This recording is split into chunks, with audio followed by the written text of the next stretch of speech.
16 décembre 2024, bienvenue dans ce nouvel épisode du TSLH Podcast, possiblement notre dernier avant la pause du temps des fêtes, parce que, non, j'annonce Tu me pas, fais peur, Pascal, j'annonce pas la fermeture du podcast, non, on va continuer Hein? on va continuer en 2025. Je t'annonce pas que t'es congédié de même, là, inquiète-toi pas, là. Ça va se faire en bonne et due forme quand ça va se faire, n'est-ce pas? Parfait. On Non, s'aime, hein? c'est possiblement le dernier. On va voir. Là, c'est sûr qu'avec le temps des fêtes, la petite famille, on a moins de temps un peu d'enregistrer. Donc, si l'occasion se présente de parler du championnat mondial junior, évidemment qu'on va le faire. Mais on vous a préparé, avant de prendre une pause pour le temps des fêtes, un bel épisode. Parce que ceux qui sont en vidéo, vous l'aurez remarqué, nous sommes 3 pour cet épisode-là. Aujourd'hui, on reçoit Marc-Olivier Daigle, agent de joueurs pour des prospects de la LHJMQ et également ancien gardien de but de la LHJMQ. Marc-Olivier, bienvenue sur le TSLH Podcast. Merci de ta présence. Ben, merci à vous. Je suis très content d'être là et qu'on jase ensemble là, à ce soir. Ça va être cool. Yes. Yes, puis d'ailleurs, je dois prendre la peine de te remercier d'être à l'écoute de nos podcasts. J'ai cru comprendre dans nos discussions initiales que tu nous écoutais quand même assez souvent, fait que ça, c'est bien apprécié, honnêtement. C'est rare qu'on a l'occasion de parler en personne avec les gens qui écoutent le contenu qu'on fait, fait que ça va être bien plaisant pour la prochaine heure ensemble, là, j'en suis pas mal convaincu. Ben oui, 100%. Vous faites une bonne job. Puis, même moi, en engageant, c'est des choses que vous parlez des fois que j'apprends des choses. Fait que je trouve ça bien intéressant ce que vous dites. Fait que je suis vraiment content qu'on puisse jaser les trois ensemble là, aujourd'hui de tout ça. Là. Il apprend les prononciations de joueurs russes ou bien de la Ligue nationale de hockey comme Owen Tippett, hein, Matt, puis des fois de même, là. Ouais. Mais ça, c'est les auditeurs de longue date qui ont le référent Owen Tippett. C'était à nos débuts, ça, au TSLH Podcast. Ouais, Marc-Olivier, tu es agent, mais tu as aussi créé un projet qui se nomme The Locker Room. Puis ça, je trouve ça très intéressant parce que il y a eu des discussions autour du Canadien. On reviendra un peu plus en détail sur le sujet. Au niveau du fameux hockey sense, au fameux de l'intelligence hockey, mais surtout, tout ce qui touche la santé mentale des joueurs, c'est comme des sujets qui sont quand même d'actualité au niveau de l'évaluation des espoirs. Parle-nous un peu de ce projet-là de Locker Room que tu as créé récemment. Ben, le Locker Room, là, c'est un service qui est conçu pour aider les joueurs et les joueuses de hockey à maximiser leur performance mentale. Le Locker Room, c'est pas un service de psychologie sportive. C'est vraiment un service d'optimisation sportive. Dans le fond, c'est contrairement à la psychologie sportive qui, veut pas, ça implique un travail avec un psychologue pour aborder les aspects justement de la santé mentale. Le Locker Room, nous, on se concentre vraiment plus sur l'optimisation de l'approche mentale du jeu à travers des discussions qui sont guidées, des apprentissages et ainsi de suite. Là, fait que, le but de ça, c'est d'aider à performer au maximum sur la glace en renforçant le mental. On le sait tous, on l'a tous déjà entendu, le hockey, c'est 90% entre les deux oreilles. Donc, il y a beaucoup d'emphase, je veux pas, qui est mis présentement chez les joueurs de hockey de tous âges sur le 10%, qui est le côté physique, le côté skills, et ainsi de suite. Mais nous, dans le fond, le but, c'est de travailler sur le 90% de cette game-là, qui est l'aspect mental. T'sais. Ce service-là, c'est pas un service qui est là pour remplacer un psychologue sportif. C'est vraiment pour fournir un espace que les joueurs ils peuvent développer justement leur performance mentale, acquérir des nouvelles techniques, trouver des solutions aux problèmes spécifiques qu'ils rencontrent, et ainsi de suite. T'sais.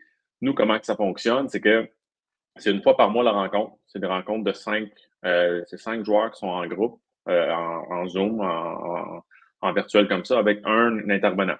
Nos intervenants, c'est des anciens joueurs, des coachs, des recruteurs, des enseignants, peu importe. C'est des personnes qui ont vécu dans le monde du hockey. Et à chaque mois, on a un thème. Donc, par exemple, on a commencé ça au mois de septembre. Ben, au mois de septembre, on parlait de la préparation mentale.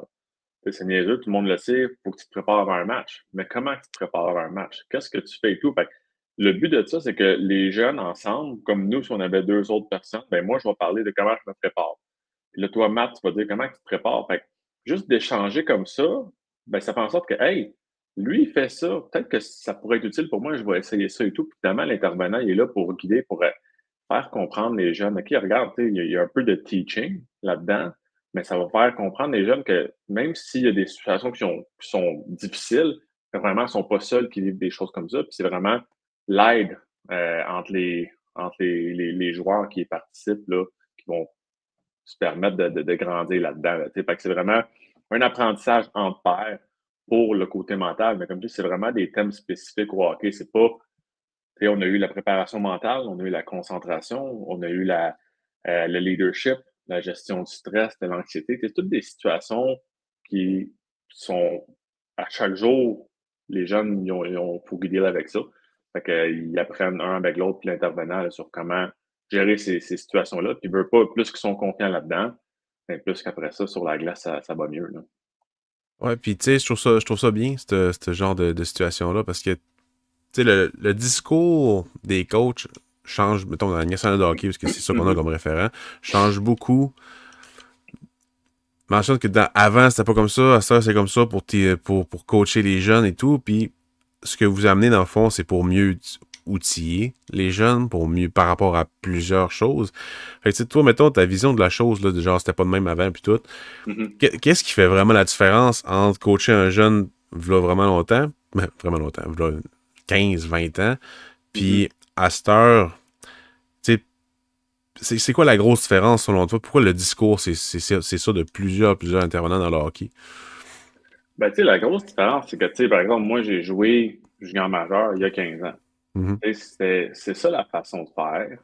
Puis, it is what it is. Puis, on deal avec ça. Puis, tu sais, avais un cadre, puis tu rentrais dans le cadre. Puis, si tu rentrais pas dans le cadre, ben, just too bad, ça fonctionne pas. Tandis qu'aujourd'hui, je pense qu'il y a un peu plus d'ouverture. Je pense que, tu sais, les générations, elles changent aussi. Je pense que la génération des jeunes présentement est peut-être plus dans sans dire ouverte à apprendre d'autres choses, mais ils veulent comprendre le pourquoi et tout. Fait que, tu sais, OK, on se prépare de cette manière-là, mais pourquoi? Tu sais, à l'époque, il fallait que je me prépare de cette manière-là, puis tout le monde se prépare de cette manière-là, puis c'est comme ça, puis ça marche pas pour toi, ben just too bad.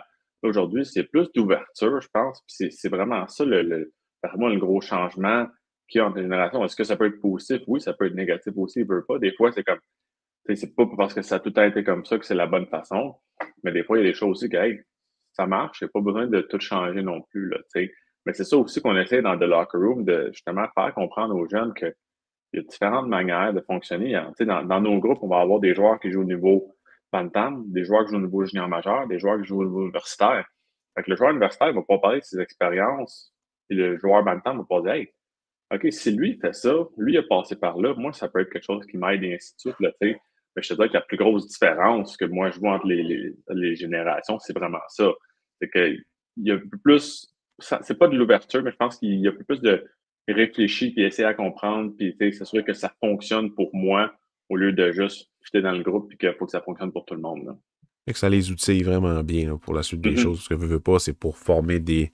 C'est pas oui, pour former des joueurs de hockey, mais c'est pour outiller aussi des jeunes adultes là, qui sont Ouais, 100%. influençables et qui se cherchent aussi. Fait que non, je trouve vraiment que c'est Ben, une c'est belle surtout ça, tu c'est sais, une belle moi, méthode. moi, je trouve que c'est l'affaire la plus dans mon travail d'agent, la chose la plus importante, ben, pas la plus importante, ben oui, c'est très important, évidemment, mais le challenge que la majorité des joueurs ont d'un jeune âge, c'est de comprendre leur identité. Oui, sur la glace, mais aussi, ils arrivent dans l'adolescence hors de la glace aussi. Fait que, tu sais, c'est quoi les choses qui vont faire en sorte qu'ils vont comprendre c'est quoi leurs forces, leurs faiblesses, comment ils sont, comment ils réagissent à telle situation et tout. Fait que ça nous permet de. Oh, t'es de retour, Pascal. Ouais, je sais pas pourquoi ma caméra a comme fermé. Fait que ça nous permet de vraiment les outiller là-dedans, puis leur donner un peu des moyens pour qu'ils puissent réfléchir et comprendre exactement qui ils sont, puis qu'est-ce qu'ils veulent devenir, puis comment ils vont le faire. Là.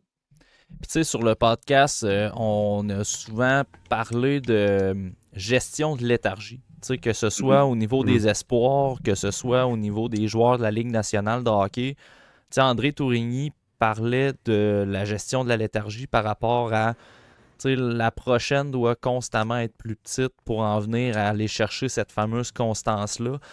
Cet outil-là de locker room, en discutant avec des joueurs qui ont plus d'expérience, avec des intervenants qui ont également plus d'expérience, c'est toi, ta vision de la gestion de la léthargie, ce serait quoi par rapport à cet outil-là, puis par rapport à ton expérience? Ben, tu sais, une léthargie, ça peut être, tu sais, évidemment, une équipe qui ça fait 10 matchs en ligne qui perd, ou un joueur qui ça fait 10 matchs en ligne qui a pas gagné, ou peu importe, qui n'a pas scoré, qui n'a pas fait de points, ou que ça fait, tu sais, on se comprend qu'il y a différents termes par rapport à ça. Mais ce que le locker room va faire, c'est la léthargie ne veut pas en termes de joueur, là, je vais parler plus du côté personnel d'un joueur et non d'une équipe, ben, ça part entre la tête parce que quand tu es en léthargie, tu n'as pas de confiance. Est-ce que ça part après ça de ta préparation mentale? Est-ce que ça part de ta concentration? Est-ce que ça, tu sais, fait que ça nous aide à aller chercher des outils pour aider les jeunes, que ce soit une léthargie, mais que ce soit aussi que hey, ça fait 10 games que tu as un point.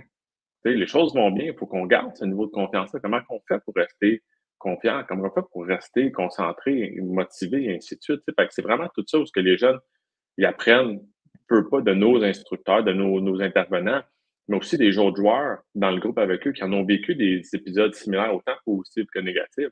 Fait qu'après ça, on se regarde et hey, ce joueur-là que je parle aujourd'hui, ben lui, il a vécu ça, puis c'est ça qu'il a fait. C'est ça qui l'a aidé à sortir de cette passe-là ou de rester dans cette passe-là, peu importe c'est quoi la situation. Ben, je vais essayer ça, je vais mettre ça en pratique.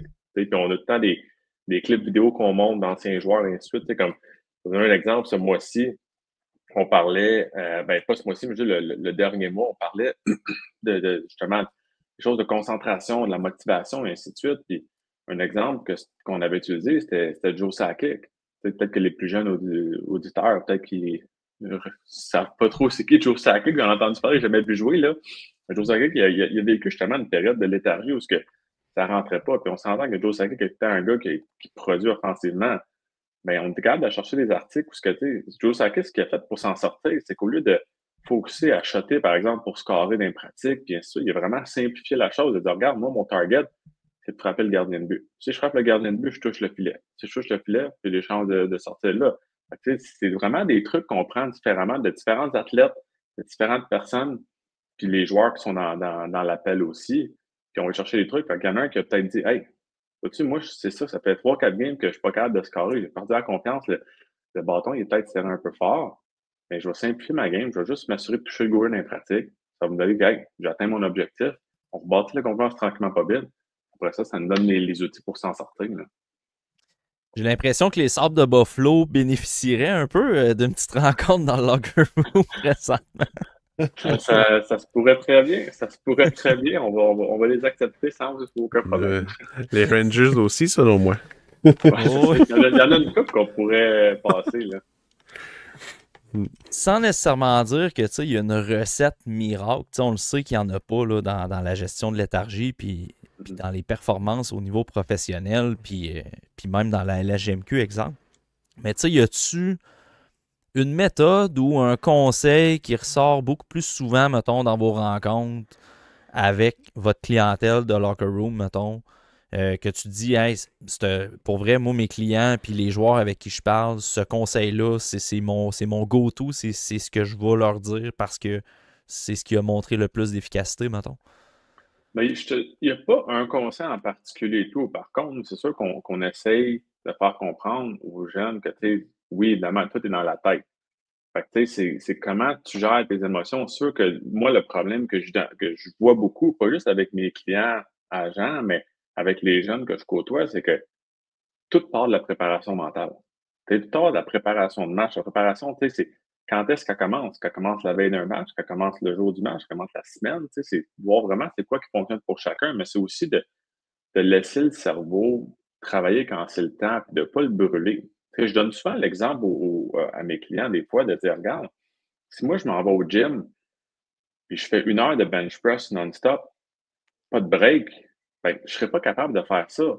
Fait que si toi, tu arrives à l'aréna 3 heures avant, tu te concentres, tu joues ta game qui dure 2 heures et demie de temps, tu es concentré, ça fait 5 heures et demie que tu es concentré, ton cerveau il est brûlé.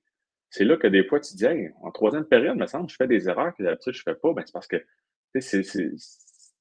tu t'es brûlé mentalement. C'est ça la réalité. Physiquement, ça va bien, mais c'est vraiment le cerveau. Fait que c'est souvent basé autour de ça, de dire, regarde, pour donner des breaks au cerveau, il y a des temps que c'est fait pour être vraiment concentré dans ta bulle. Il y a des temps que, hey, on n'a pas besoin, on va donner des breaks, ainsi de suite. Fait que, le tout, je te dirais, c'est pas juste ça, mais c'est beaucoup par rapport autour de hey, la préparation mentale, puis comment que toi, tu vas gérer tes choses qui vont se servir à toi, parce que c'est pas tout le monde, tu sais. Puis aussi comment, tu es dans une chambre de hockey, il y en a qui vont être des gars qui sont plus aptes à discuter, puis parler, puis faire des jokes. Il y en a qui sont plus dans leur bulle. Fait que comment on est capable de faire la différence, puis respecter tout le monde, puis faire ses affaires pour avoir du succès à la glace. Là. Marc-Olivier, tu es agent pour le groupe Smart Hockey. Vous Mhm. avez quelques joueurs, quelques espoirs de la LHJMQ, notamment Nathan Quinn qui joue pour les Remparts de Québec, qui est admissible au repêchage Mhm. 2025 cette année. Euh, Comment on aborde ça auprès de ses clients quand on est un agent? Tu sais, c'est quand même quelque chose de gros pour un jeune, là, une année Mhm. repêchage de la Ligue nationale de hockey. On prépare justement mentalement nos jeunes à cette épreuve-là, à cette adversité-là?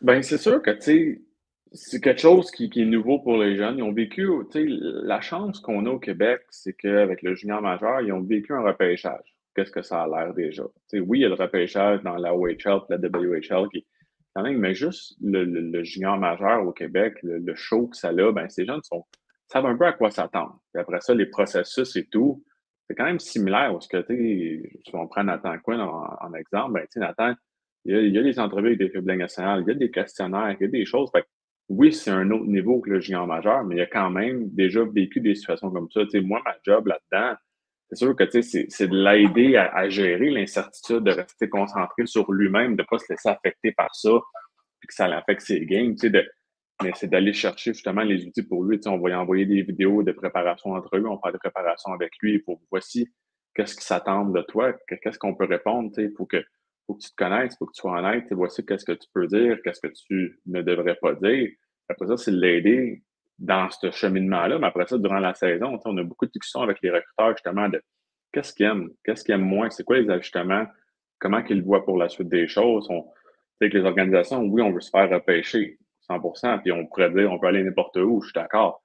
Mais des organisations où ce que le type de joueur, par exemple, de Nathan, va peut-être fitter un peu plus qu'une autre organisation selon c'est qui l'entraîneur, c'est qui le directeur général, c'est quoi l'historique de cette franchise-là et tout. Fait que c'est vraiment tout ça qu'on gère pour que le jeune, techniquement, ait juste à jouer sa game et rien d'autre, puis nous, on s'occupe du reste. Là.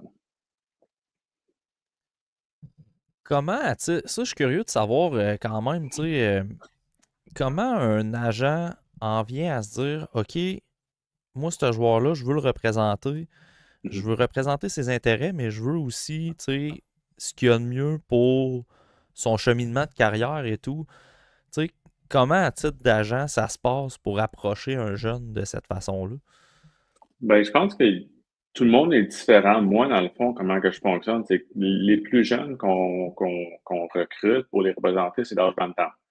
Il y en a qui c'est plutôt ça, il y en a qui c'est après ça. Mais la majorité, c'est vraiment à l'âge bantam. Puis on regarde un petit peu les qualités du joueur.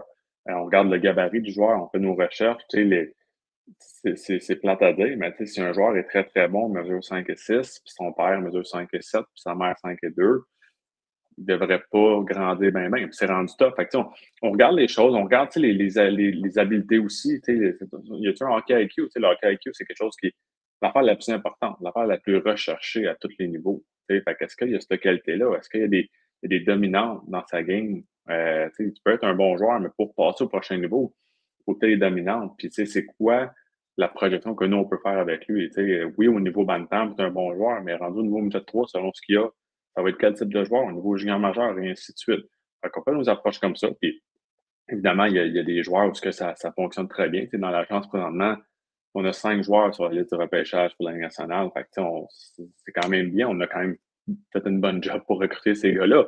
Mais il y en a qu'on a recruté que ça n'a pas marché non plus. Fait que, tu sais, c'est quand même comme ça, mais on s'assure de quand parler avec le joueur, voir aussi, lui, c'est quoi qu'il veut, c'est quoi le fit qu'il veut. Tu sais, parce que on a bien beau être la meilleure agence au monde, mais si avec le jeune, ça clique pas, ça va être difficile. Tu sais, moi, avec les joueurs qu'on a, j'ai une très, très belle proximité avec eux autres. Je suis proche d'eux autres. Tu sais, ils m'appellent, ils me textent, tu sais, que ça allait bien, que ça allait mal, qu'ils soient 9 heures le matin ou minuit le soir. Tu sais, je suis là pour eux autres, puis ils savent qu'ils peuvent compter sur moi. Tu sais, il y a un côté de mentorat qui rentre là-dedans aussi. Puis pour la famille, c'est surtout des sécuriser, d'apporter l'information. C'est qu'est-ce qui s'en vient, voici à quoi qu'on peut s'attendre. Puis aussi de leur faire un plan, veut pas sur l'avenir pour ressembler à quoi, tout en étant le plus réaliste possible. C'est notre but, comme je dis à tous mes joueurs, c'est moi, je vais être ton plus grand fan. Mais je vais être ta plus grande critique aussi. Je vais être réaliste avec toi, puis on va t'aider à travailler là-dedans. Si quand je t'ai recruté, j'ai vu quelque chose, ben, on va essayer de l'exploiter au maximum. Puis Puis des fois, ça va, tu sais, là, on a la période des échanges au niveau junior majeur. Fait que des fois, on va trouver des meilleurs fits ailleurs. Il y a des organisations que peut-être l'opportunité va être meilleure pour te mettre en valeur, ainsi de suite. Mais c'est vraiment ça. Mais tu sais, nous, nos jeunes, quand on les approche, on regarde, oui, évidemment, le côté joueur de hockey, mais aussi le côté personnalité, le côté de la famille. On veut que les jeunes soient des gens qui viennent de bonnes familles, que les parents supportent leurs jeunes de la bonne façon, parce qu'après ça, c'est nous qui va s'en occuper. Fait que, qu'on ait leur appui, puis qu'ils voient qu'ils embarquent dans ce qu'on veut leur apporter. Là. Ouais, c'est ça que je me demandais parce que la famille, l'entourage d'un joueur, c'est. Malheureusement, au Québec, on a un certain portrait typique du parent de joueur de hockey qui veut qu'il aille loin et tout ça. Fait que, ça doit quand même être un enjeu considérable pour un agent d'avoir une famille qui ne sera pas nécessairement trop prenante puis qui va mettre des bâtons dans les roues dans le fond de ton travail, j'imagine. Non, exact. Puis, tu sais, dans mon expérience, j'en ai eu des parents que c'était un petit peu plus difficile à délai, puis il y en a d'autres que, regarde, toutes les choses vont super bien, puis il n'y a pas de problème. Sauf que, tu sais, on s'ajuste, on prend l'expérience avec ça. Tu sais, comme moi, maintenant, quand je vais rencontrer les jeunes, ben, sans dire que je leur fais une entrevue, mais j'ai une entrevue pour les parents. Tu sais, je veux voir quel type de parent êtes-vous pour votre jeune, parce que j'ai bien beau vous vendre mon service en tant qu'agent, puis, tu sais, vous êtes satisfait avec ça. À la fin de la journée, si les parents, comme tu dis un petit peu, Mathieu, viennent mettre des bâtons dans les roues et tout, ça ne marchera pas. Et puis moi, j'ai besoin d'avoir, sans dire une garantie, mais de sentir que les parents sont là pour les bonnes raisons, mais tu sais que ça vient du joueur. On ne veut pas que ce soit le parent qui pousse pour le joueur, que ce soit vraiment le joueur que ça vient de lui. C'est ça qu'on a changé là, dans notre approche aux familles, de avoir un petit peu plus d'informations. Je sais pas, quand on rencontre nos familles, on passe peut-être 1h30, 2 heures avec eux pour justement aller essayer de comprendre vraiment l'ensemble de la famille, la dynamique familiale, ainsi de suite. C'est qui prend les décisions en famille? Est-ce que c'est le joueur? Est-ce que c'est pour voir, est-ce que ça fit avec nous? Puis après ça, évidemment, ça fonctionne, mais tant mieux. Il y a des situations où on les regarde, pas qu'on n'aime pas le joueur, c'est pas qu'on vous aime pas en tant que famille, mais on croit juste que le fit, c'est peut-être pas ce qui va fonctionner le mieux avec nous. Donc, on vous souhaite bonne chance. Là. Ouais. Ouais, c'est sûr que quand tu travailles dans un sens, puis que l'entourage, ou ce soit la famille, ou peu importe, vont en contraire à ce que tu essaies d'instaurer, ça doit pas être facile. Puis la gestion des réseaux sociaux aussi, vous avez sûrement un volet là-dessus, ou whatever. Là. C'est-tu assez difficile dans les dernières années? Est-ce que ça rend pire? Je sais pas au niveau... C'est sûr que on fait tout le temps nos devoirs aussi là-dessus. Oui, on fait un devoir sur la famille, sur le joueur, mais aussi on va voir les réseaux sociaux des joueurs. Ça a l'air de quoi? C'est quoi le type de contenu qu'ils postent? Est-ce que c'est un joueur qui est actif sur les réseaux sociaux? Est-ce qu'il y a besoin d'aller chercher l'attention sur les réseaux sociaux ou pas? C'est quelque chose qui fait partie de notre travail, de nos recherches. Mais quand on travaille avec le joueur, on vérifie chacune des publications. La génération aujourd'hui est très, très forte pour les stories, puis les Snapchat, puis les ça. Moi, je ne le suis pas, mais c'est sûr que il y a des joueurs où hey, j'ai vu que tu as mis cette photo-là, ben, tu vas l'enlever tout de suite, puis merci, bonsoir, on ne met pas ces photos comme ça, et ainsi de suite. Il y a un petit peu de gestion à faire, mais les jeunes comprennent, j'aime dire que ils sont là pour les bonnes raisons, ils font les bons ajustements, ça reste que c'est des adolescents. Fait que oui, on est en affaire, mais la majorité, là, on n'a jamais de problème avec ça. Mon angle de question, c'était plus sur la gestion de ce qu'ils reçoivent sur les réseaux sociaux. Ça aussi, c'était un autre volet. Mettons, avec les commentaires, les critiques, ce qui se passe sur Facebook ou whatever. Est-ce que comment ça se passe?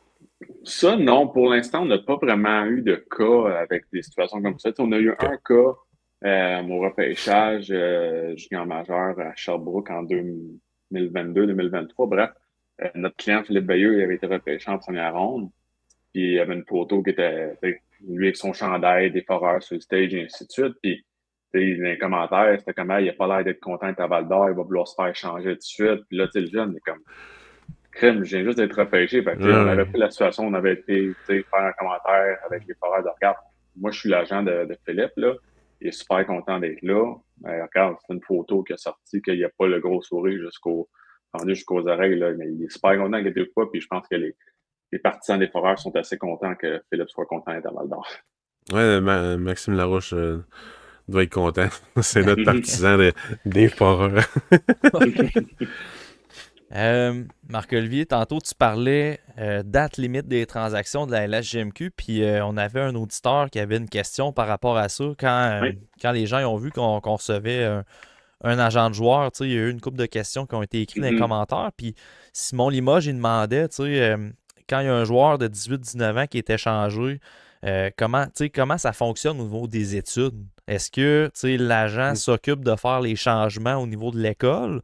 Ou, mettons, l'année se termine par correspondance, puis après ça, il y a comme des changements qui se font dans le processus de scolarité, dans le fond.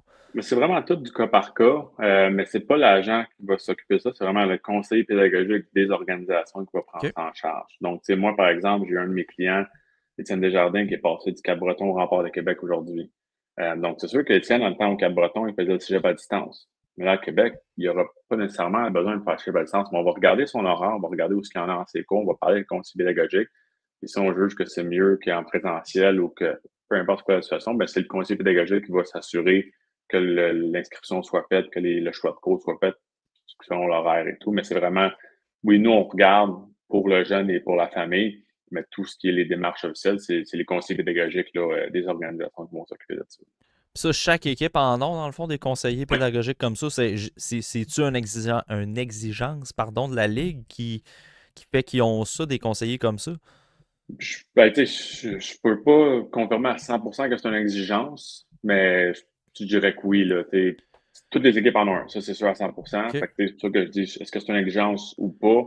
Mais toutes les équipes en ont un, là, puis ces personnes-là, ils font quand même des travaux assez remarquables, là, parce que tu deals avec des jeunes secondaires, des jeunes du cégep, des jeunes de l'université, avec des anglophones secondaires, des anglophones qui sont d'âge universitaire, des Européens, des horaires de cours, des horaires, c'est pas des horaires évidentes là, pour les joueurs qui jouent au niveau junior majeur. Fait que tout dealer avec ça, pour s'assurer que les jeunes aient un succès académique, c'est assez incroyable. Fait que c'est vraiment ces personnes-là là, qui s'occupent, et chaque organisation en a un. Ah, je trouve ça intéressant de le souligner parce que des fois, c'est sûr que là, quand on regarde les réseaux sociaux, souvent c'est le négatif qui est mis en avant-plan. Puis la LHJMQ se fait souvent cracher, disons-le ainsi, sur ces aspects-là. Mais c'est toutes des choses qui, dans les coulisses, se passent puis qu'on n'est pas nécessairement au courant. Fait que je trouve ça intéressant quand même de le souligner qu'il y a un suivi, peu Non, importe exact. Ils font l'équipe. vraiment un travail remarquable, puis ils font les suivis pour les jeunes. Puis les jeunes qui jouent au niveau junior majeur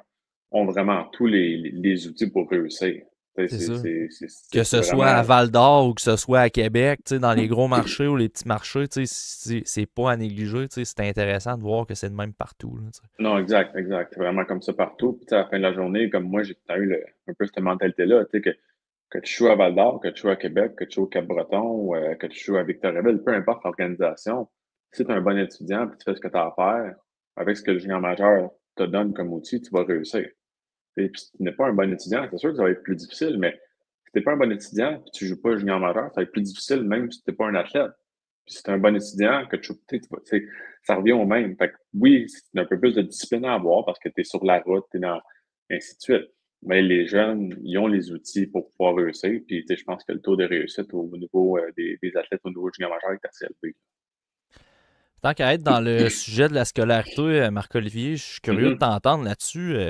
C'est un sujet qui alimente beaucoup les médias ces temps-ci au niveau de l'entente avec la NCAA, la CHL. Toi, mettons, ta vision en tant qu'agent, mais aussi, parce que tu l'as mentionné tantôt, aller cibler des joueurs, c'est d'aller chercher des forces chez des prospects pour les amener du Bantam jusqu'au Midget 3. Fait que il y a quand même un volet scouting pareil dans ton travail. Cette entente-là, comment tu vois les deux chemins, comment ça se passe au niveau d'être un agent de joueur, le chemin de la CHL, le chemin de la NCAA, est-ce que tu penses qu'il y a un chemin qui est plus avantageux qu'un autre? Ben, moi, honnêtement, quand que cette nouvelle-là est tombée, on savait tous que ça s'en venait, on savait pas ça allait être sous quel format, puis, quand est-ce que ça allait prendre, quand est-ce que ça allait être effectif, puis cette nouvelle-là, c'est la meilleure chose. À mon avis, c'est la meilleure chose pour les joueurs de hockey.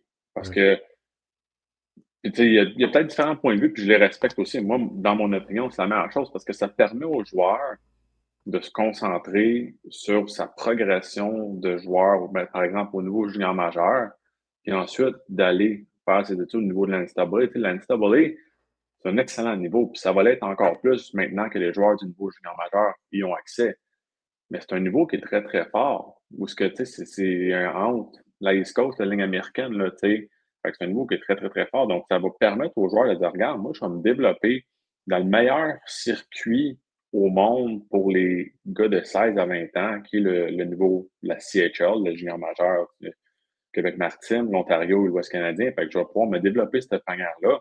Puis quand que je vais être prêt dans mon développement, au lieu de jouer un an dans East Coast, puis ça ne marche pas bien, mais je vais aller continuer à me développer au niveau de l'NCAA. Je vais avoir des études payées, puis je vais pouvoir sortir de là à 24 ans ou à 23 ans, ou peu importe, avec un diplôme, mais d'avoir joué à un niveau de hockey très, très élevé. Puis tu as plus de chances de signer un contrat professionnel, que ce soit de la Ligue américaine ou de la Ligue nationale, en jouant au niveau NCAA qu'en jouant au niveau 20 ans ou 19 ans, au niveau junior majeur. Pas parce que le niveau junior majeur est inférieur, c'est vraiment parce que ça te donne encore plus le temps de te développer. Et puis, ce que j'aime, c'est que les jeunes devaient prendre une décision très tôt. Tu sais, à 14 ans, à 15 ans, il fallait que tu prennes une décision sur ton avenir. Tu sais, même moi, aujourd'hui, la semaine prochaine, je ne sais pas encore ce que je vais faire. Puis quand j'étais à l'université, ben, j'ai changé mon programme d'études. Tu sais, fait que de mettre ces décisions-là sur un jeune de 15 ans, 14 ans qui ne sait pas trop, puis garder ses portes ouvertes, mais en faisant ça, tu fermes l'autre porte. C'est pas la meilleure chose pour eux. Dans ce cas-là, regarde, tout est ouvert, toutes les options sont ouvertes. Ils vont avoir la chance d'explorer tout ce qu'ils veulent explorer. Fait que pour cette raison-là, moi, je trouve que c'est vraiment la meilleure des nouvelles pour les joueurs. Tu sais, on a des joueurs dans l'agence qu'on a des offres de bourse, qu'on a fait des rencontres avec différentes universités, puis ils sont contents d'avoir enfin l'opportunité de pouvoir faire les deux. Puis les universités sont très contentes aussi de pouvoir venir repêcher, mais recruter, je veux dire, la crème de la crème en tant que joueur, parce que maintenant, les meilleurs joueurs vont au Canada, vont jouer au niveau de la CHL. Fait que ça leur permet de venir recruter ça, puis eux sont vraiment, regarde, si t'es prêt à 19 ans, tu viendras à 19 ans, si t'es prêt à 20 ans, tu viendras à 20, puis si t'es prêt à 21, tu viendras à 21. Fait qu'ils sont vraiment axés sur le développement, puis en tant qu'agent, ben, je veux que mes joueurs développent le plus longtemps possible, le mieux possible, puis ça nous permet exactement cette option-là. Ouais, ce que j'aime beaucoup de ça, c'est que c'est vraiment la meilleure nouvelle pour les joueurs. Tu sais, oui, les équipes, c'est des marchés qui ont besoin de leurs vedettes pour survivre et tout, mais en tant que décision, c'est le plus important, c'est les joueurs puis leur développement. C'est pas les équipes. Fait que, tu sais, moi, je suis bien content. Puis le NCAA, c'est vraiment une ligue de développement. C'est pas nécessairement une ligue comme la CHL, la plupart, en tout cas. Que faut que tu performes à 100%, puis c'est une ligne de performance. T'sais. Fait que non, j'étais bien content. Je suis bien content de tout ça. Puis, est-ce que plus au niveau...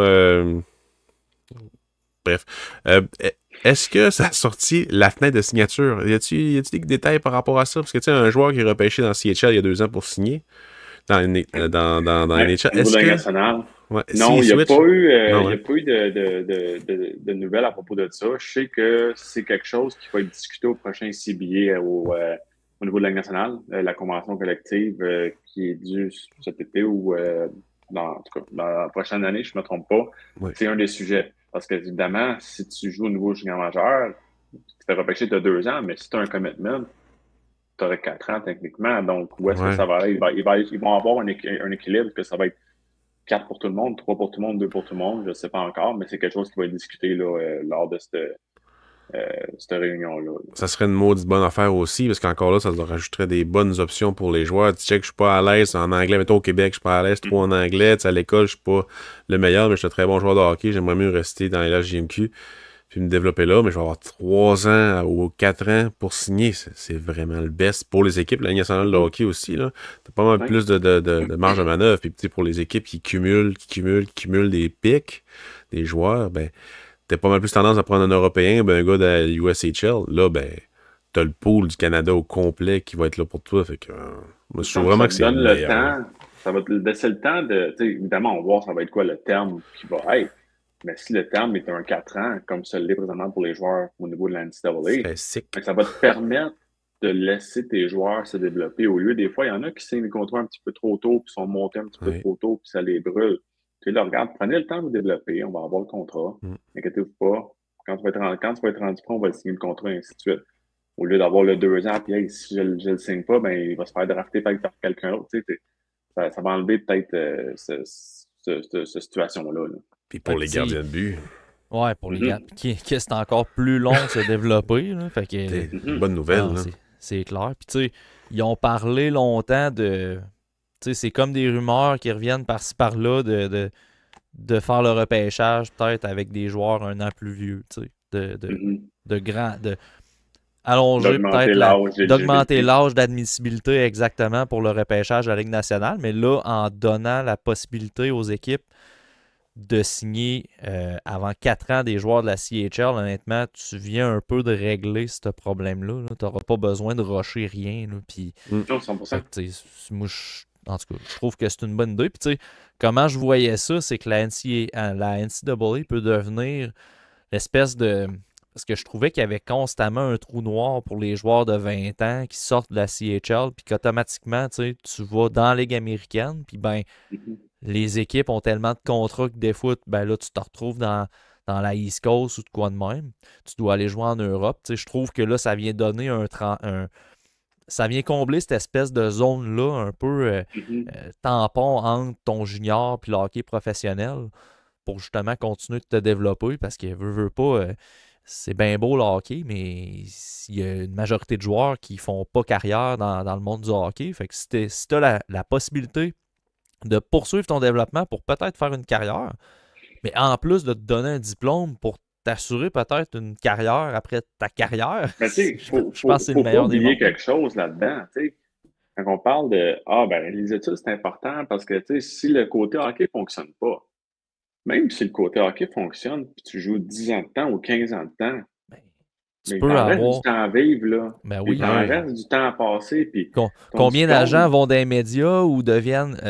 combien de joueurs deviennent agents ou vont dans les médias ou vont chercher des études en finance? Oui, financièrement, c'est une carrière de 10-15 ans. Tu n'auras peut-être pas besoin de travailler super fort pour gagner ta vie parce que tu vas avoir déjà un bon petit compte de banque. Par contre, il te reste du temps. Puis, tu vas être content d'avoir quelque chose à faire et ainsi de suite. Fait que, les études sont vraiment importantes. Mais moi, aussi, le point que je voulais parler, c'est que, tantôt, tu parlais, c'est tough peut-être pour les joueurs de passer à 20 ans puis jouer dans la Ligue américaine parce que des fois, il y a des situations de contrat et tout. Mais c'est surtout difficile parce que la Ligue américaine, c'est une très, très bonne ligue. Puis c'est tough, on là, parle la Ligue américaine. Gars qui sont... Il y a des gars de 30 ans, il y a des gars de 33 ans, il y a des gars de 30 ans. Il y a des gars qui ont des familles là-dedans. Fait que quand tu arrives à 20 ans, que tu as joué des 16 ans, des 17 ans, des 18 ans et des 19 ans, puis tu passes à la Ligue américaine, le job, il est très tough. Fait que des fois, c'est pas juste pour le contrat, mais t'es pas là dans ton développement encore. Fait que la NCAA va te permettre justement peut-être de te tremper d'aller te développer contre des 22, 23, 24, 25. Et ensuite de ça, quand ton développement va être prêt, le club de la Ligue nationale va être très content de t'avoir développé. Tu t'as mis dans cette situation-là plus que d'aller dans East Coast ou peu importe. Là. J'ai tellement un exemple en tête. L'exemple est très, très proche d'ici et c'est Riley Kidney. Un gars qui a marqué des centaines de points dans le junior, qui était dominant dans le niveau de la LHJMQ. Puis, en Ligue américaine, ça va bien, mais à sa 2e année, tu vois que tu le vois, le step, là, dans son jeu, dans sa façon de jouer, tu le vois qu'il y a un énorme step entre la LHJMQ puis la Ligue américaine. C'est le genre de gars qui aurait peut-être pu bénéficier justement de cette période tremplin-là dans NCAA. C'est sûr, parce qu'aussi au niveau de la Ligue américaine, la Ligue nationale, ça reste que c'est une business. Ils ne sont pas là pour te développer. Oui, ils vont te développer, tu vas te développer parce que tu vas travailler, et ainsi de suite. Mais ils sont dans le business de gagner des games de hockey. Tandis qu'au niveau de l'NCAA, ils sont dans le business de développer des joueurs pour les amener au pro. Donc, tu as plus de temps, tu as plus de patience. On prend un gars comme Riley Kidney, que tu as été un gars qui jouait top 6, et tu as été un gars qui était premier trio, powerplay, ainsi de suite. Là, il arrive là, il n'y a peut-être pas les mêmes opportunités, mais à 20 ans, des avec cette situation-là versus quand on a 25, c'est différent. Fait que c'est vraiment, la business, c'est de gagner des games de hockey au niveau professionnel, puis de faire de l'argent. Tandis qu'au niveau de l'NCAA, on va te développer, fais tes études en même temps, puis quand tu vas être prêt, tu pourras y aller. T'sais. Moi, je serais vraiment intéressé de... Tu sais, on parlait de tremplin, là, de la zone de tampon, puis tout. Il y a certains joueurs qui avaient cette possibilité-là, mais qui ont tout de suite switché dans la nationale de hockey, puis que ça sont capables de jouer. Tu sais, Jack Hughes puis Cole Sillinger, là, de passer de la USHL à la nationale de hockey, là, j'ai encore la misère à croire que c'est possible. C'est fou, pareil, là, le step, c'est 3-4 steps de plus, là, je trouve ça assez fou que ces gars-là ont réussi quand même. Ça n'a pas été facile, là. Tu sais, Jack Hughes, c'est un gars incroyable, là. Mais c'est juste Cole C'est sûr Sillinger. que tu prends des gars qui sont quand même au statut exceptionnel, comme on oui, pourrait mais dire. imagine, là, c'est fou le step qu'ils ont fait, là. Puis les premières années à Jack Hughes, tu sais, pas que c'était facile, décevant, mais on s'attendait tout à ce qu'il explose tout. Puis finalement, il y a eu de l'adaptation beaucoup à avoir. Pour un joueur hyper talentueux comme lui, il y a eu une adaptation aussi. C'est ça. Non, 100%. 100%. On parlait tantôt, Marc-Olivier, des joueurs, là, un peu comme Riley Kidney. Puis on avait une question de Simon encore dans les commentaires Patreon. À titre d'agent, exemple, tu as un cas comme ça. Riley Kidney, c'est un gars qui marque plein de points. Puis, je le cite parce qu'on en a parlé, là, mais des joueurs dans le junior qui sont très axés sur l'offensive, mais tu le vois depuis que tu le suis, il n'y a pas nécessairement le gabarit non plus. Il n'y a pas nécessairement les habiletés pour être un joueur hautement offensif dans la Ligue américaine. Tu le vois se développer là, sous ton aile. Comment tu abordes ça avec un joueur? À un moment donné, faut-tu qu'il y ait un déclic comme quoi, là, il va falloir que tu aies travaillé sur telle chose parce que dans le hockey professionnel, tu ne pourras pas juste te contenter de marquer des points. Il faut que tu développes d'autres aspects. C'est-tu des choses que vous traitez en tant qu'agent? Moi, j'en me sens qu'on le fait même avec nos joueurs au niveau midget 3. Par exemple, on a un joueur au niveau midget 3 où on dit OK, tu vas bien au niveau midget 3, tu mets des points, tu es plus qu'un point par match, parfait. Au niveau junior, est-ce que tu vas être ça? Tu ne seras pas. Il faut mouler ta game de la bonne façon. On a beaucoup d'exercices qu'on fait avec nos joueurs, on leur envoie des clips, des games de match national à regarder. Regarde ce joueur-là, puis dis-moi pourquoi tu te compares à ce joueur-là. Qu'est-ce qui est similaire à ta game et tout? Puis qu'est-ce que tu peux faire pour jouer comme ça? C'est comprendre que, je vais donner un exemple. Pas parce que tu étais bon bantam que tu vas être bon au niveau midget 3. Pas parce que tu fais des points au niveau midget 3 que tu vas en faire au niveau junior majeur. Pas parce que tu en as fait au niveau junior majeur que tu vas en faire au niveau de la nationale. C'est de comprendre l'identité, c'est de dire, OK, moi, quand j'étais jeune, je faisais des points. Là, j'arrive au niveau junior majeur. C'est quoi mes forces? C'est quoi mes faiblesses? Comment je peux être utile? Est-ce que on a tant de projections qu'on voit avec nos gars, quand on a des entrevues avec eux autres, tu te vois comment dans les nationales? Est-ce que tu vois comme un gars de premier trio? Ceux qui te disent oui, ils comprennent pas la réalité de la chose. Ils comprennent pas ce que ça veut vraiment dire. Mais quand les gars ils disent regarde, moi je pense que je suis un gars qui amène du physique, un gars qui est intense, comme je pense que je pourrais être un gars qui joue bottom six, qui joue du piqué, qui joue. C'est comme OK, là, tu commences à te comprendre, mais des fois, je ne peux pas parler de la situation de Riley Kidney parce que je ne le connais pas, puis c'est pas mon client, mais je veux dire, est-ce que lui, c'est justement, est-ce qu'il y a de la difficulté à connaître c'est quoi l'identité qu'il va avoir, puis c'est quoi qu'il doit être? Est-ce qu'il est buggé sur non, j'ai peut-être un gars passif, il faut que je fasse des points, mais 13 au niveau de la Ligue américaine, ce joueur qui était ne fonctionne plus, il faut qu'il s'ajuste. Je ne peux pas dire, mais c'est souvent la réalité dans nos jeunes joueurs de hockey au Québec, qui ne comprennent pas leur identité, parce qu'ils ont eu du succès en faisant X choses dans le bantam, dans le PWI, ils pensent que ça va être comme ça. Mais ceux qui s'ajustent sont capables de changer leur game. Mais là, ça va être possible. Tantôt, on parlait de mon client Nathan Quinn. Nathan Quinn, c'est un gars qui est super talentueux. C'est un gars qui a tout le temps marqué une tonne de points. Mais quand tu arrives au niveau junior majeur, l'an passé, il est monté à 16 ans. Mais il n'a pas eu beaucoup de points quand il est monté puis il n'était pas un espoir qui était si en demande que ça pour la Ligue nationale. On a fait beaucoup de travail avec lui, on a fait beaucoup de vidéos, on l'a mis avec des différents entraîneurs pour qu'ils comprennent le genre de game qu'il fallait qu'il joue pour pouvoir avoir du succès. Puis cette année, c'est ça qu'on reçoit beaucoup des commentaires. C'est oui, son côté hockey IQ, mais son compete level, il finit des mises en échec, il est impliqué, il va au net comme le gens fait, il joue dans le centre de la glace. C'est des choses que avant, parce qu'il y avait beaucoup de succès, il n'y avait pas à faire. Donc là, on fait des ajustements comme ça, puis il comprend, mais c'est pour ça qu'il y a beaucoup d'intérêt envers lui. Là. Ouais, puis ça me fait penser un peu à un gars comme Jake Evans qui est arrivé dans la Ligue américaine de hockey. Il a complètement changé sa façon de faire. Puis là, à cette heure, oui, il s'est développé plus sur le tard, mais sa game en ce moment, à sa dernière année de contrat, est vraiment complète, puis vraiment utile pour les Canadiens de Montréal. Puis on en a parlé aussi à Thomas Lavoie. dans une entrevue qu'on a faite un peu plus tôt cette année. Puis, c'est exactement ça qu'il y a eu. T'sais, lui, il se voyait comme un corps arrière, un peu un gars de camion d'offensive avec un petit côté physique puis un peu de défensive, alors que là, c'est complètement le contraire. Puis j'avais demandé comme question, qui a amené ça, puis c'est vraiment son coach, dans le fond, tu te vois comment dans le national de hockey, c'est quoi ta chaise selon toi, puis là, ben, ils ont eu des discussions là-dessus pour vraiment modeler son jeu, puis écoute, c'est un des meilleurs défenseurs défensifs du draft l'année passée, je trouve, puis au niveau du développement, ça se passe super bien, fait que tu sais, j'aime beaucoup cette approche-là de trouver sa fameuse chaise, la fameuse expression, c'est ça pareil. Un exemple qui est peut-être extrême, pour que les gens comprennent ce que je veux dire. Si Michael Piazzetta, il avait décidé d'être un joueur de premier trio puis il disait que lui, il jouerait sur le power play, il ne jouerait pas dans le national aujourd'hui. Non, exactement. Mais il a compris son rôle. Il sait qu'est-ce qu'il a à faire. Est-ce qu'il joue à chaque soir? Non. Mais il joue dans la Ligue nationale à cause qu'il joue le rôle que lui est capable de faire puis il sait qu'il est capable d'avoir du succès. Comme un Raphaël Harvey-Pinard. Raphaël Harvey-Pinard, c'est un gars qui a fait 100 points au niveau junior majeur. Raphaël Harvey-Pinard, il a compris c'est quoi l'identité qu'il doit avoir, qu'est-ce qu'il doit faire, quel type de game il doit jouer pour jouer dans la Ligue nationale, puis il a fait de l'ajustement.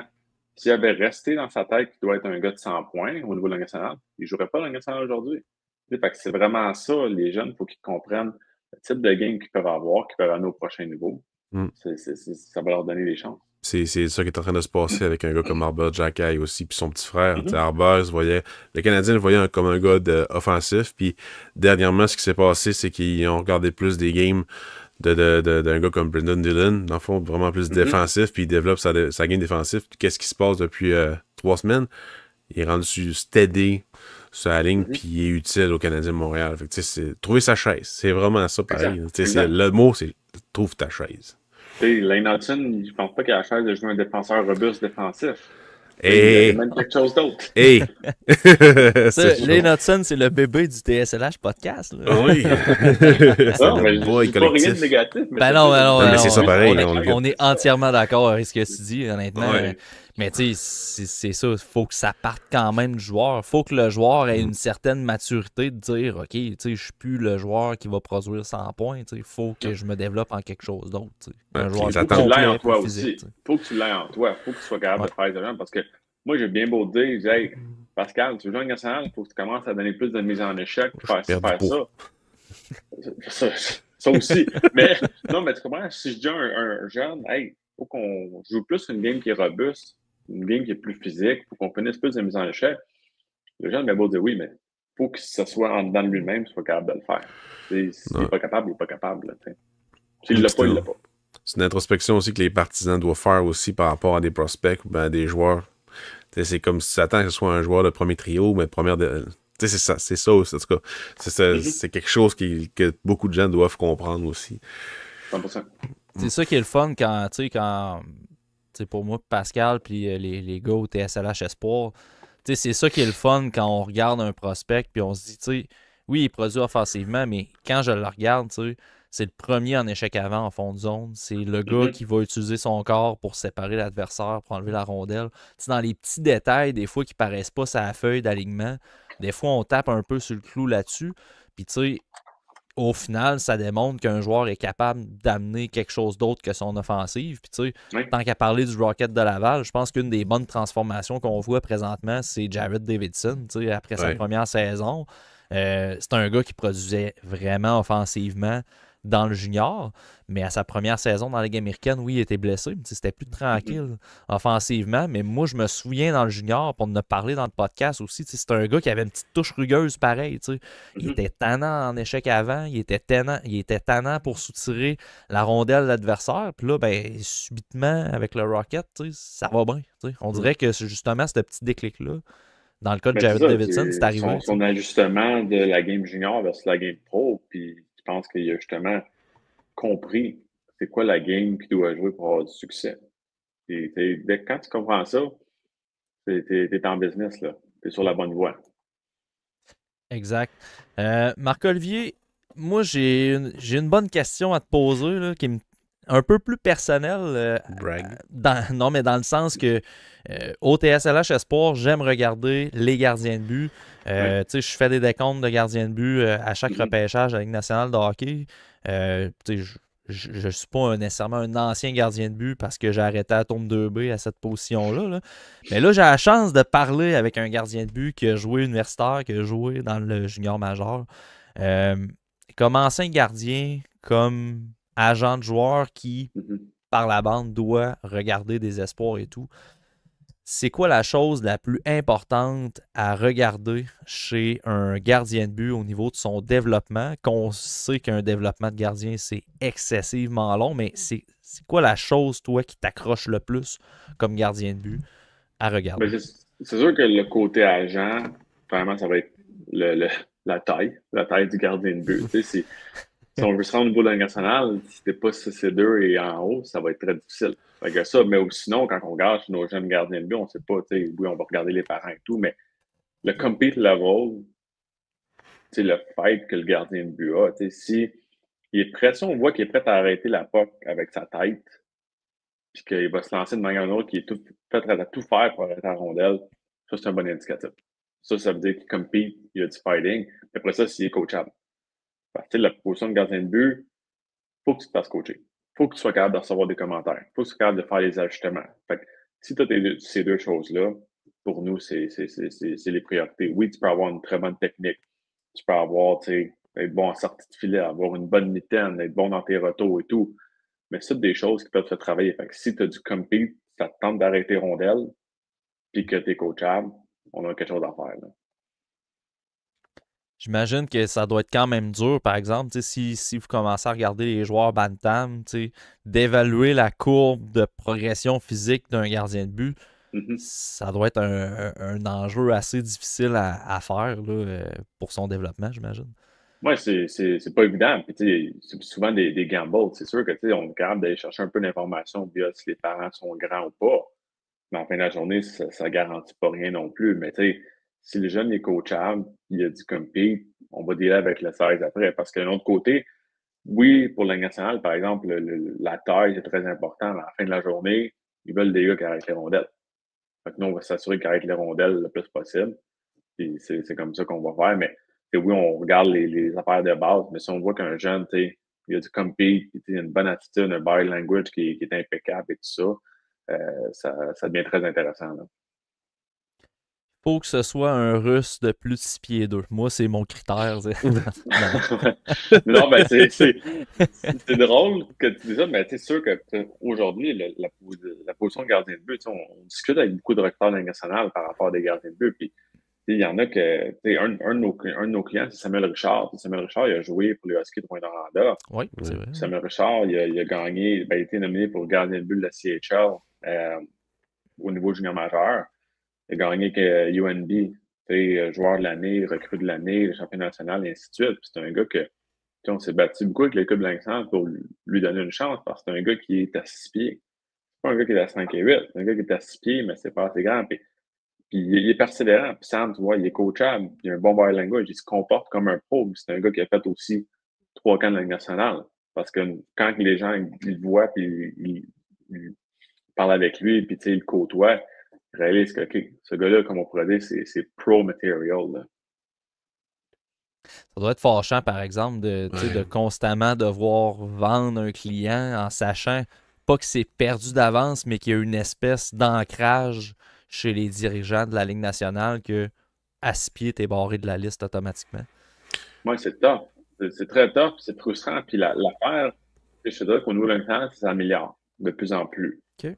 Que chaque équipe va avoir des consultants gardiens de but ou des anciens gardiens de but. Par exemple, les Panthers à Floride vont avoir Roberto Luongo qui va s'occuper un peu de faire du recrutement. Chez le Canadien de Montréal, on a Vincent Riendo qui s'occupe de faire le recrutement gardien de but. Fait que, ils vont avoir des personnes spécialisées.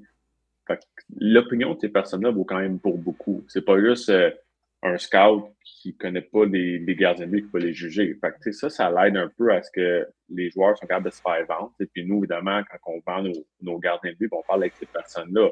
Puis en tant qu'ancien gardien de but, on parle quand même le même langage aussi par rapport aux gardiens de but. Fait qu'on est capable d'acheter des opportunités. Par exemple, au niveau junior majeur, il y en a qui ont des personnes un peu plus spécialisées du gardien de but, mais il y en a beaucoup qui ne l'ont pas. Fait que là, c'est de leur faire comprendre un petit peu, voici pourquoi tel joueur est un fit pour toi, pour ainsi de suite. Mais c'est ça, je te dirais que la paille la plus frustrante, c'est de dealer ou d'essayer de vendre un produit que tu sais qui est bon à quelqu'un qui ne connaît pas pantoute c'est le produit, puis il faut quand même qu'il achète. Puis, quand pour ça, tu disais, hey, comment ça, ce gars-là, il a été drafté bien avant lui, pourtant, il n'est pas pantoute bon, et ainsi de suite. C'est souvent c'est des cas comme ça où Contact. c'est les contacts, mais tu n'as juste pas les bonnes personnes pour évaluer. Là. Ouais. Cette année, au repêchage, il y a un certain Jack Ivankovic, tu sais, qui joue pour le Canada, tout le monde le connaît un petit peu, mais j'espère tellement qu'il va péter le 6 pieds, 6 pieds 1, 6 pieds 2, comme son père qui mesure 6 pieds 4, mais écoute, il est pogné à 5 et 11, 6 pieds, c'est comme, ah oui, mange tes légumes!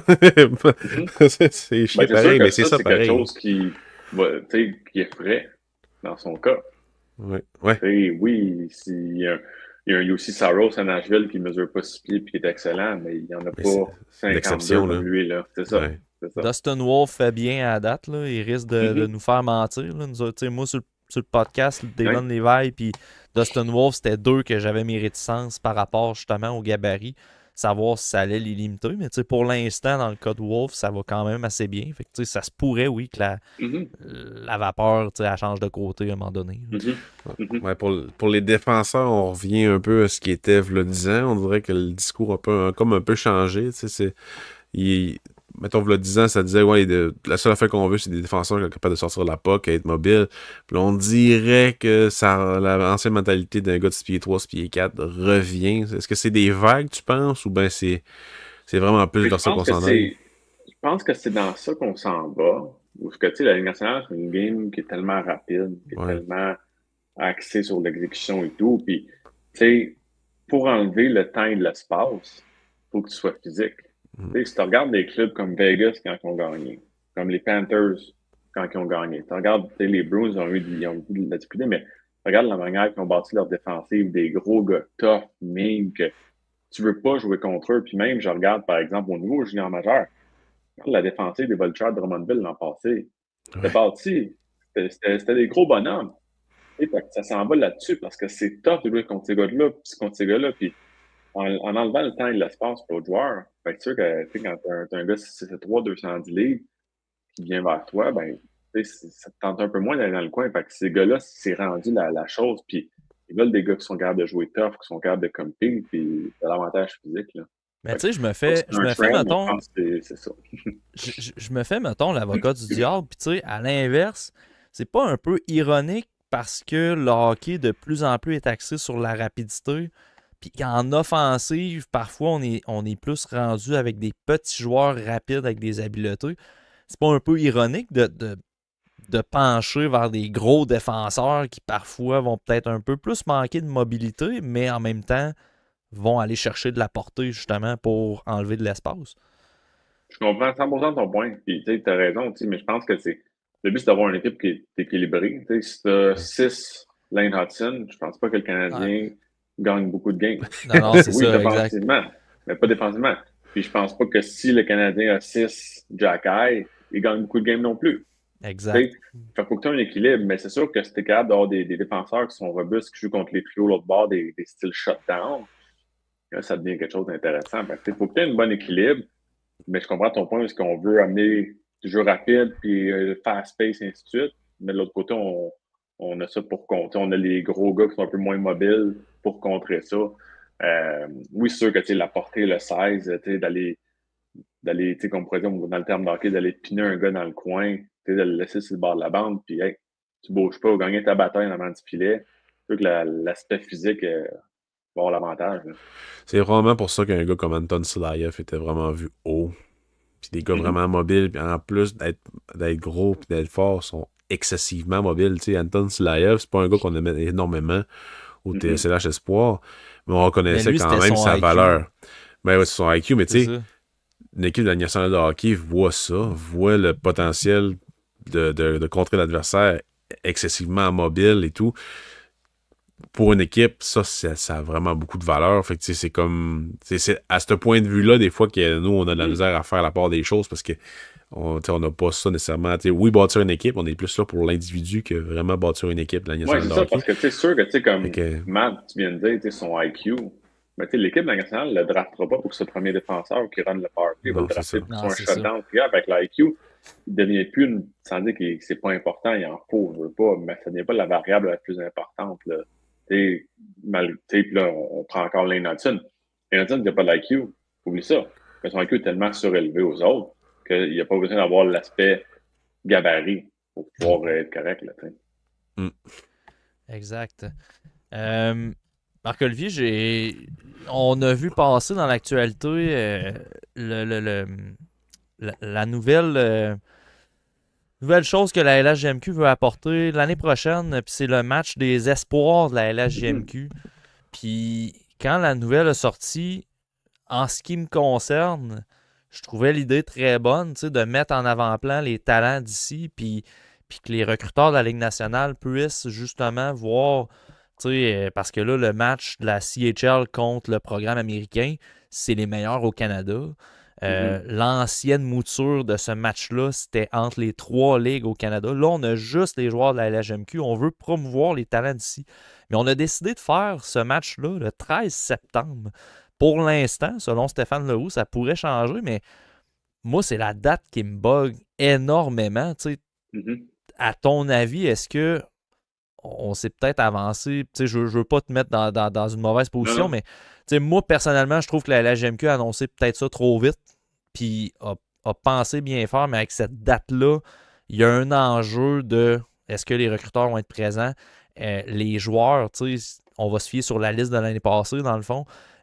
Comment tu as vu cette annonce-là de la LHJMQ? Mais je pense que l'idée est très, très bonne d'aller justement mettre nos espoirs au Québec en valeur puis les faire jouer justement devant les recruteurs. La bonne nouvelle, c'est que la Ligue a déjà changé son plan avec la date. Ils n'ont pas annoncé ça allait être quand la date, mais ils ont annoncé que ce ne serait pas le 13 septembre. Justement. C'est quand même beaucoup c'est quand même beaucoup de recruteurs qui ont exprimé que ça ne fonctionnait pas parce que ça tombe en même temps que... pour eux autres, ça tombe en même temps que les camps de développement. Fait que c'est sûr que le recruteur-chef ne sera pas présent à ce match-là. Puis le but de ce match-là, c'est d'attirer le plus de recruteurs possible. Parce qu'il ne faut pas oublier qu'au Québec, la majorité des équipes ont un recruteur ou 2 recruteurs qui s'occupent du territoire du Québec et des Maritimes. Mais les recruteurs-chefs ne viennent pas au Québec à chaque week-end. Ils vont venir voir des joueurs ici et là de temps en temps. Mais c'est rare. Fait on veut l'opportunité d'aller chercher le maximum de recruteurs, que les recruteurs de l'Ouest de l'Ontario viennent voir les jeunes du Québec comme ça, mais ça va donner l'opportunité à nos recruteurs du Québec, mais quand ils vont parler à la table de repêchage de pousser pour un de nos Québécois, ben il y a de leurs partners, il y a leurs collègues qui sont venus les voir et tout. Fait que sûr que la date, ça ne fonctionnait pas pour ça. Moi, ce que j'aimais un petit peu moins de la date, c'est justement le point que tu as parlé. Quels joueurs vont être invités? Là, on parle de 40 joueurs. Bon, si on regarde la liste, maintenant la liste qui est sortie de la Ligue nationale du classement de la Central Scouting, on a 38 joueurs sur la liste. Fait que les 40 du junior majeur, on les prend où? Puis, est-ce que c'est les joueurs qui sont juste admissibles pour la première année à leur repêchage? Est-ce que c'est tous les joueurs qui sont admissibles? Les joueurs, en ayant ça le 13 septembre, les joueurs qui ont joué Midget 3 l'année dernière, qui rentrent au niveau junior, ben, seront pas les équipes qui viennent d'être faites, fait qu'ils ne seront pas mis en valeur. Fait que moi, c'était ça qui me buguait. Puis après ça, c'est comment les joueurs sont choisis. Est-ce que c'est le recruteur de la Ligue nationale qui choisit? Ben, ils ont-tu assez bu? Est-ce que c'est les recruteurs, est-ce que c'est les équipes du junior majeur qui poussent leurs gars? Ben, si c'est ça, en même temps, c'est sûr que les Tigres de Victoria vont pousser pour leurs gars, puis les Foreurs Val-d'Or vont pousser pour leurs gars, puis les Remparts vont pousser pour leurs gars. On va le faire. Comment on arrive à une solution? Là, c'est ça. Est-ce que c'est...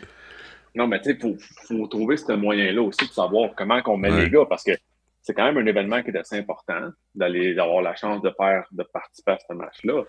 Mais on veut les plus méritants. En même temps, on veut que le processus soit le plus fair possible pour aller chercher le maximum de visibilité. Là. Oui. Mais l'idée, excellente.